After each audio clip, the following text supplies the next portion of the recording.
everyone, and welcome to the 2026 Speakers Inc. Summer Virtual Showcase Series. My name is Lerato Ditsejo, a certified 10 out of 10, the head girl in charge. I am an entrepreneur, a speaker, and a facilitator. And at this very moment, I have the absolute privilege of introducing to you Deon Basson. Perhaps before I go into the introduction, Deon, just perhaps a quick word. One word to describe your 2026 thus far. How has it been? So far, it's been really amazing, and it's so great to be able to draw parallels between the passions I've got on the one side for business and on the other side for sports. So far, it's been a great year. Beautiful. All right.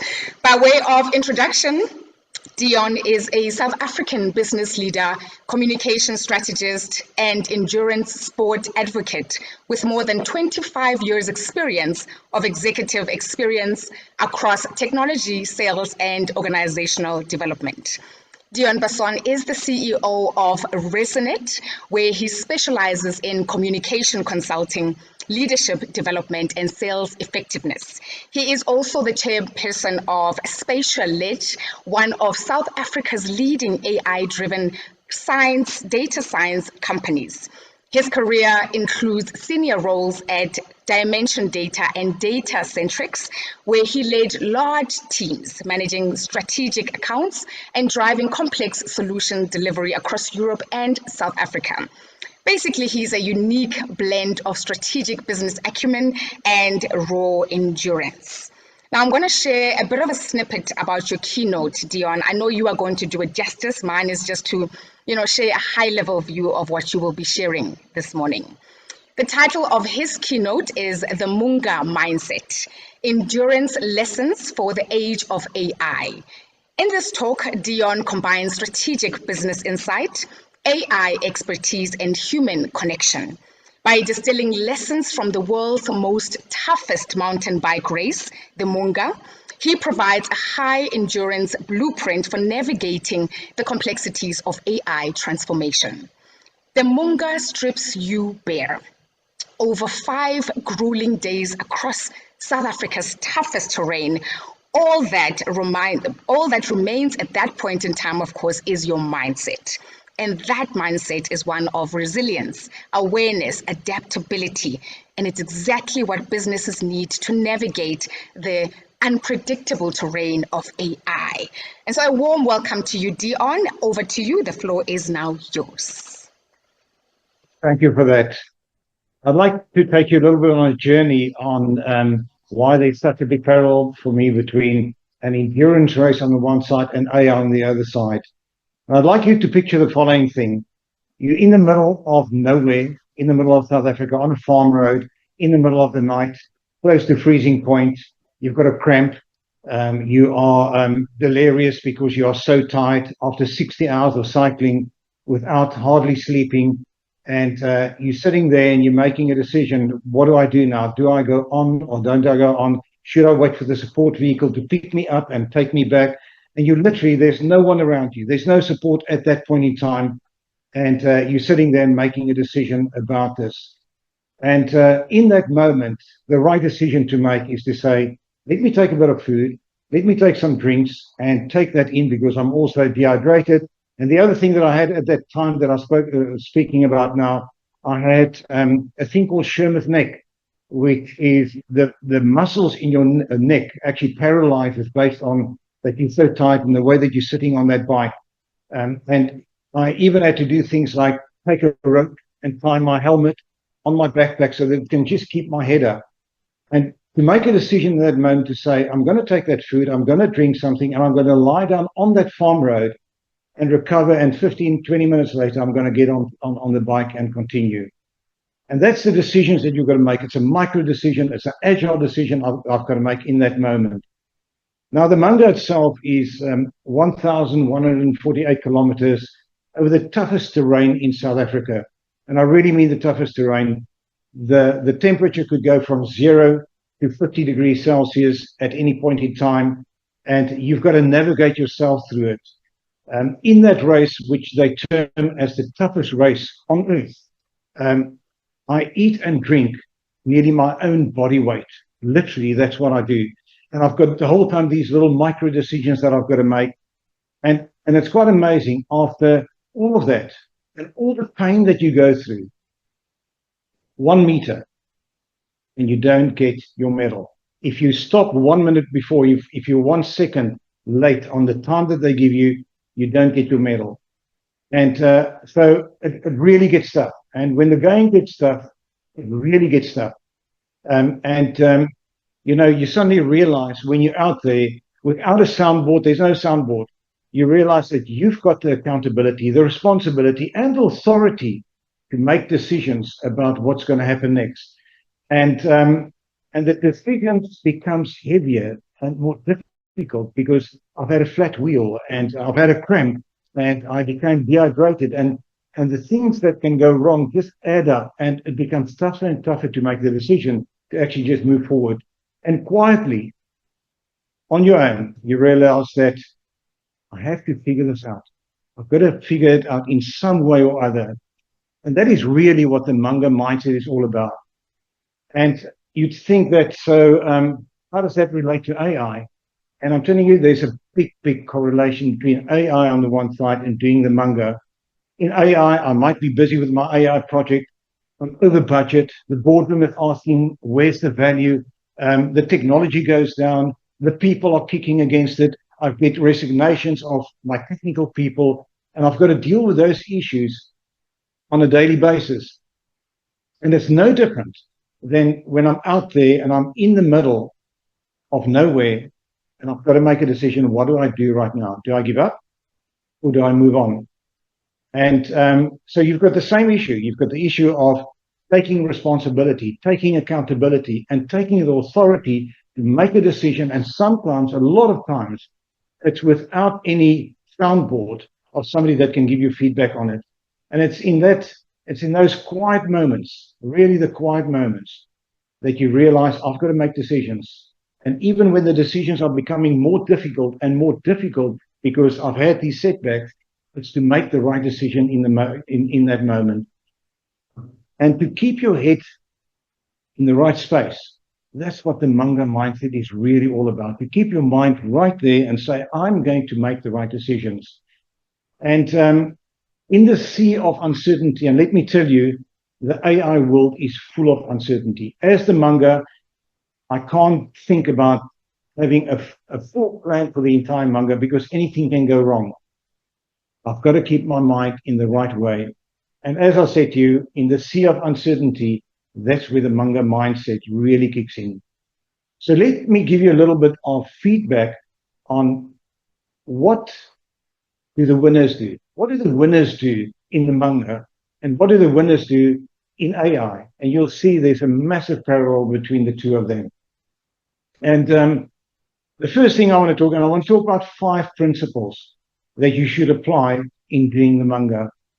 And I'm going to show that the same principles you apply in AI and you will be successful doing it. And the first thing that I want to talk about is strategic intent.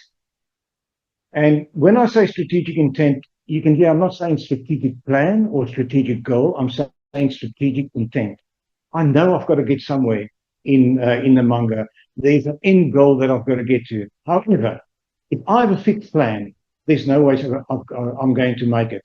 I've got no idea when I'm going to get a cramp. I've got no idea when there's suddenly a rabbit hole in front of me and I've got to do something about it. I've got no idea when I get a puncture. I've got no idea when I'm going to be tired. I just know that there's a strategic intent and I need to get there. And I've got to navigate myself through it. So if you think you're going to have a fixed strategic plan to get there, it's not going to happen. You have to be a strategic intent. And as you go along in the race, you'll make the decisions as the things happen. The second principle I want to talk about is to be agile and lean. What do I mean by lean? It means that I cannot take everything with me. I can't take a parachute and a trailer behind me just in case things happen. I've got to decide what's the minimum viable stuff I need to be able to succeed in this race. And on the other side, I've got to be agile. And when I say agile, just imagine this. I'm sitting there cycling in the middle of the night, only with my light on. You can't see everything. And suddenly there's a rabbit hole in front of me. What I've got to do in that moment I've got to observe, take in information, and make a decision. Where can I go to get around this, a rabbit hole or anything like that? It could be a rock. It could be that, suddenly also I get a puncture and I've got to make a decision. What do I do? I might only be a kilometer away from the next water point, or I might be 50 kilometers away. To be able to make a decision, if I'm only a kilometer away, I'm going to pump up the wheel quickly, get to the water point, and then fix it. If I'm 50 kilometers away, I can make a decision to fix it first and then continue. So I've got to be agile and lean in the process. There's another one also. The third one is high agency. What do I mean by high agency? It means that the whole time I'm thinking about, okay, let me look back what happened in the last bit. What can I improve on? And how can I really change the way I do the race? And let me take an example. I might become dehydrated, or I might get a cramp. Let's take a cramp as an example. And I realize then I haven't taken enough electrolytes, so I need to increase the electrolytes. And I make the decision in that moment, and that's improving the fact that I got a cramp, and now I'm doing something about it. But 30 kilometers later, I might be taking too much of electrolytes, and it means something else might happen, and I've got to make a decision again based on that. So I've got to have this high agency of really being able to change and improve the whole time. The fourth thing that I want to talk about, there's an interesting correlation between the happiness of people and the number of strong relationships they have in their life. And doing the race, it was so amazing to know that while I'm doing the race, I've got so many people that's supporting me. They're not there physically, but they're there. Finishing the race and then looking at the WhatsApp group of all my close relationships, they were on one WhatsApp group. And the conversations they had to support me, is Deon okay? Has he eaten enough? Why is he standing still right now? Oh, there he goes again. And just to know that, it's amazing the difference it makes when you're happy from that perspective, that my strong relationships are really in support of me. And the fifth principle that I want to talk about is the discipline to make decisions. Information is one thing. Intelligence is one thing. Observing, when I suddenly see that rabbit hole in front of me, I can observe, but if I do nothing about it, not make a decision, I'm going to hit it. So it's not just observing the information and having the intelligence, it's doing something about it and making a decision about it. So let me apply the same 5 principles in AI. In AI, if you think that you're going to have a strategic plan about your AI, you're going to lose. It's got to be a strategic intent. And let me take an example. I might make a decision in my organization. What I've got to do is increase the amount of money that we get from each customer. So guys, let's mine the data. Let's take the data and mine it so that we can sell more to existing customers. But as I do my analysis, I realize, no, that's not the biggest problem. The biggest problem is actually retention of customers. And suddenly I've got to change my direction. The strategic intent is still the same, but the reality is I had to change my direction a little bit, and I couldn't stay on exactly that plan. So if you think that one plan is going to do everything, it's not going to do it. The second principle that I spoke about was agile and lean. The same thing goes for AI. What I see in a lot of organizations, they don't go lean. They'll say, we're building this massive data warehouse, and we're going to mine all this data and put all the data there. When they start talking like that, I already know they're on the wrong path. It's rather to say, what we'd like to work on is work on the customer retention. So let's see what's the minimum viable data I need to service that issue, and only work on that. Don't try and load everything and all the data that's in the organization. Just focus on that. And from there, I can iterate. And by iterating like that, I really become lean and I become agile in the process. Things go wrong. So the system might go down, or I might have resignations of people. And what we've got to do in that moment is to make the right decision and really be agile in doing it. And then, I spoke about the correlation between happiness of a person and the number of strong relationships they've got. There's also a correlation between the number of good relationships in a company and the success of that company. If you think that you can go into this new world of AI, where it's turbulent and things are just moving at a rate, and there are not strong relationships in your company, you're on a path to failure.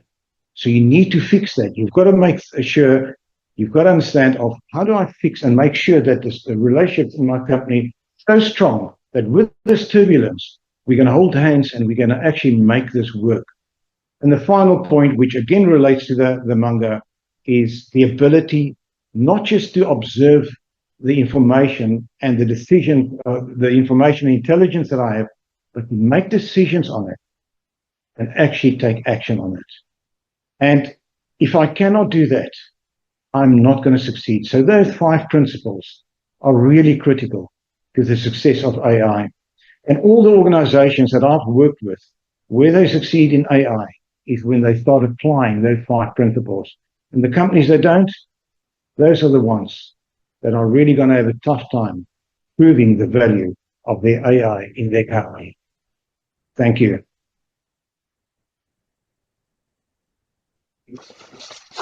Wow, thank you very, very much, Deon. I was listening attentively.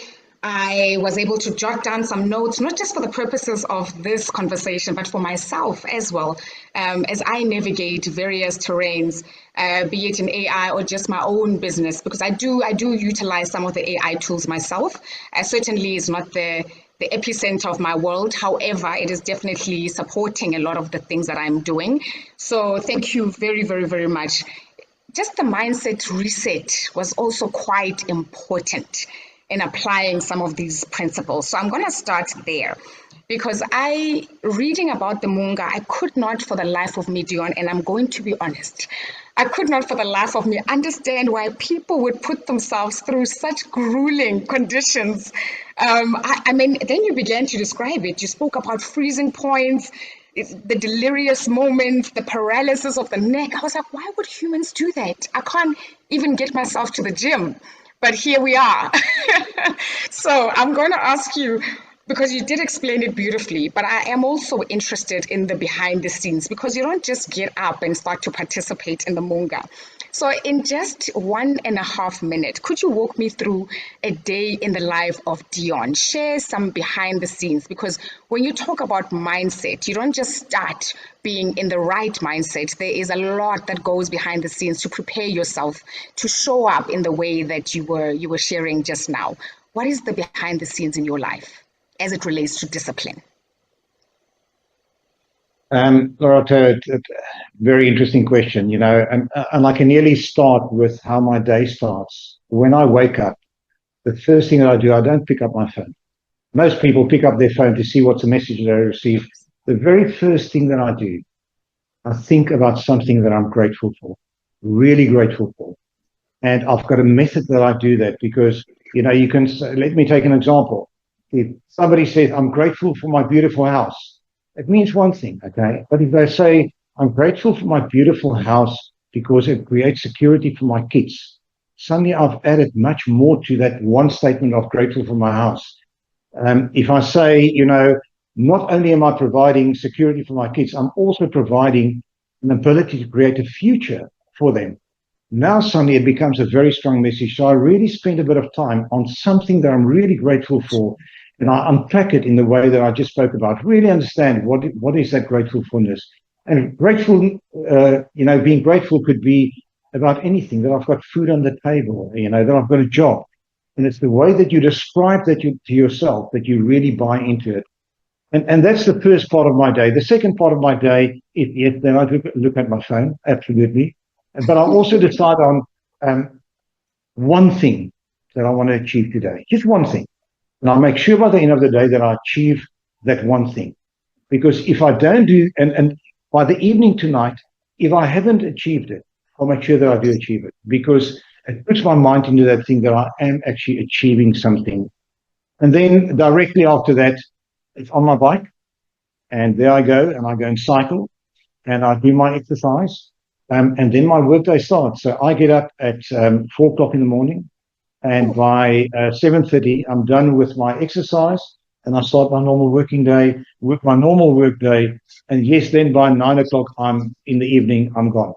But I really mean, for me, if there's one thing from this, discipline, and the discipline to start by being just grateful for what you've got in your life, just changes your entire mindset for the entire day. Wow, I absolutely appreciate that because, as you were describing the attitude, the mind state, the principles, I thought surely none of these start in the boardroom. It starts in your private life and how you are showing up for yourself and the people closest to you, because that breeds the consistency to carry it out in the different responsibilities that you are charged with. Thank you for that. I was reading about your 25 years executive experience.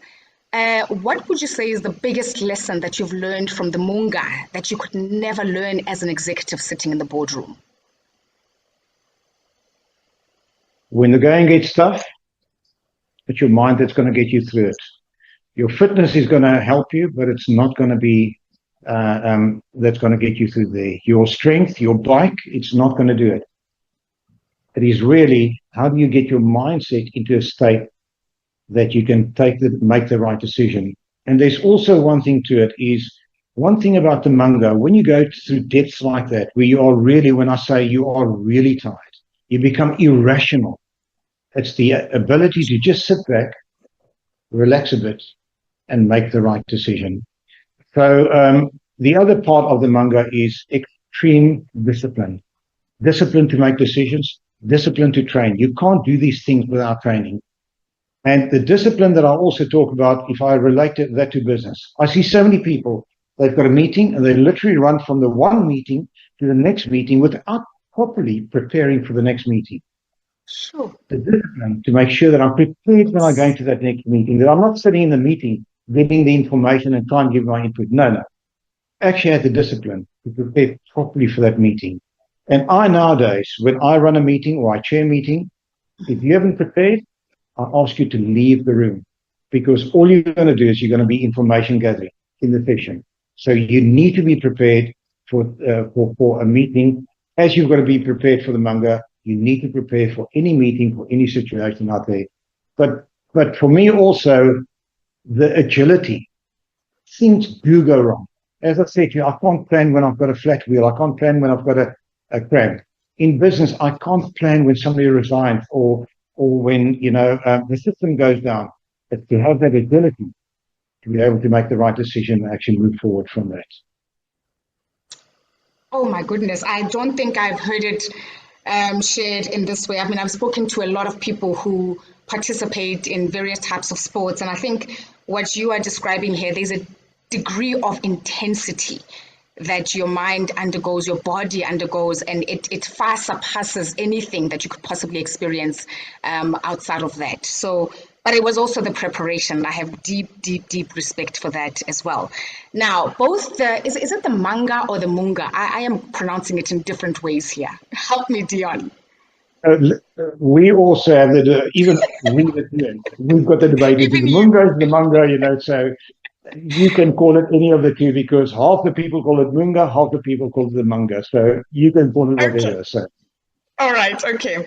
So both the Munga and many AI initiatives show surprisingly low success rates. From your perspective, Deon, what's driving this outcome?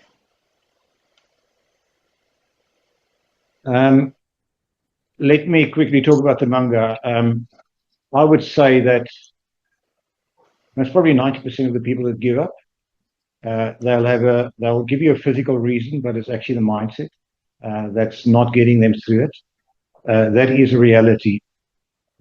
In AI, and if I look at AI, the biggest reason is that we're not getting our people ready in the organization for AI. AI is a disruptor, and if the culture of the organization is not to be ready for it, it's going to fail. So how do I make the people that they are prepared for this massive change taking place? And as I said earlier, if the relationships are not there, you're already on, it's going down the tube of not being successful. But you have to create that culture that, guys, we are going to go through changes, but we are here. We're going to make sure we're going to walk the road with you.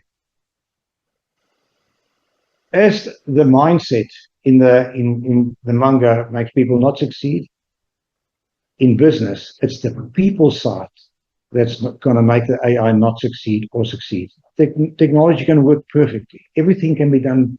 But if you can't take that information, intelligence that you create out of AI, make decisions about it and operationalize it, you will fail. And that's where most companies are today.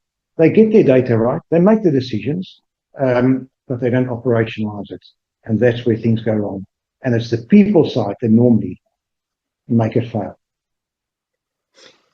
On that, based on what you've just said now, for a company that is just starting out on its AI journey, where is the higher ROI? Would you say it's in upgrading the better bike or training the better rider to handle the terrain? I think it's better rider. You can have a mediocre bike, but the rider is important. But I want to add to that also, you can have the best bike, be fit, be strong, but if your mindset's not there, it's not going to work. So work very much on the mindset.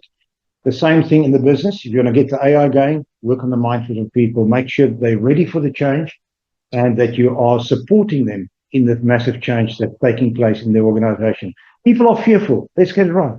They're fearful. Am I going to lose my job? Am I going to be able to do it? And that's the mindset you've got to work on in your organization. Your technical team can do a great job on getting the data right, getting decisions. But if the mindset of the people that's actually going to use the AI that's being produced, if that's not right, it's not going to work. Deon, in summary, what is the key thing that you would like for people to remember about your delivery today? People. And, I think in the age of technology, a lot of times we forget about the people side. And, we went through industrial revolution and a few other revolutions also. And one thing that the industrial revolution did very badly was that they put us all into processes. We're part of a process. In this, production line, you're in the production line, and you must just operate in that way. But we're human beings. We are human beings that have got thought processes and things like that. And think about it. You go to an organization and you start with a new job. What's the first thing they do? There's your personnel number. You're now a number in the system.